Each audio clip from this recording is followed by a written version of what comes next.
এটা হচ্ছে আমার পাশের বাড়ির একটা কাকিমাদের বাড়ির পাখি। ও আমাদের ঘরে এসেছে। কোন রাস্তাটা দিয়ে এসেছে দেখো, এই যে নিচে ফাঁকাটা দেখা যাচ্ছে না, ওই রাস্তাটা দিয়ে এসেছে। এখনও উঠবে আমার কাঁধের ওপরে। তারপর ওঠার পর আমার জামাটাও ধরে টানছে। তখন দেখে আমি ভিডিও বানাচ্ছি, কীরকমভাবে তাকাচ্ছে দেখো।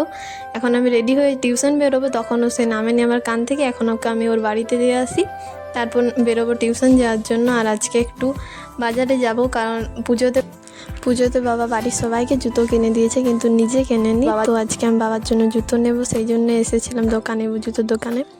তো এখানে দেখাচ্ছে কোনটা নিই, তো তোমাদেরকে বাড়িতে গিয়ে দেখাচ্ছি কোন জুতোটা পছন্দ হয়েছে। এরপর যাবো বাজারে কিছু এসেছি বাজারে। এখানে সাইকেল খারাপ হয়েছিল, তো সেটাই দেখাচ্ছিলাম। একটু সবজি বাজার দিকেও যাচ্ছি, কিছু নেওয়ার ছিল। তারপর বেরিয়ে দেখি দোকানে কি সুন্দর প্রদীপ, মোমবাতি সব কিছু নামিয়েছে কালী পুজোর জন্য। এখন সব কিছু নেওয়া হয়ে গেছে, বাজার করা হয়ে গেছে। এরপর যাই বাড়ি। আর রোদে আমার অবস্থা হয়ে গেছে খুব খারাপ। টাটা সবাইকে। আর এই যে এই জুতোটা নিয়েছি, তো কেমন লাগছে?